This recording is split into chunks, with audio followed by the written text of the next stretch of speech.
आज हम एक ऐसे प्रश्न पर चर्चा करने जा रहे हैं जो लोगों के लिए हमेशा से एक रहस्य रहा है।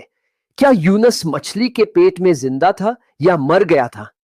बहुत लोग कहते हैं कि वो 3 दिन और 3 रात तक मछली के पेट में जिंदा था, जबकि कुछ लोग मानते हैं कि वो उस दौरान मर गया था। पहली बात तो ये है कि बाइबल कहीं भी ये नहीं कहती कि यूनस जिंदा था। वो कहती है बस इतना कि वो मछली के पेट में था। जब हम यूनस की प्रार्थना को पढ़ते हैं तो वो कहता है, मैंने अधोलोक के पेट से चिल्लाकर प्रार्थना की।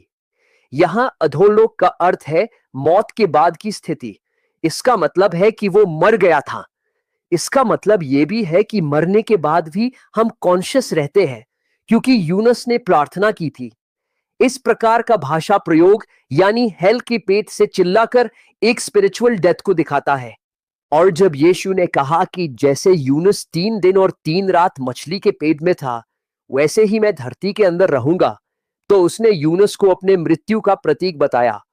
अब अगर यूनुस जिंदा था तो हमें यह मानना पड़ेगा कि यीशु भी जिंदा था, जो कि सही नहीं है। यूनुस की कहानी यीशु के मरने, नरक में जाने और पुनरुत्थान का प्रतीक है।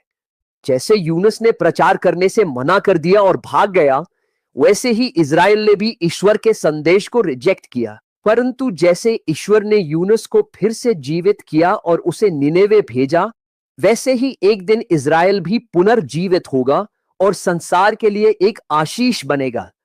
बाइबल के अनुसार इज़राइल अपने पापों के कारण अन्य जातियों में बिखर गया और उसकी स्थिति एक ग्रेव जैसी हो गई थी। परंतु एक दिन जब यीशु का राज्य पृथ्वी पर स्थापित होगा, तब ईश्वर इज़राइल को पुनर्जीवित करेगा, जैसे इज़ेकियल ने ड्राई बोन्स के विजन में देखा।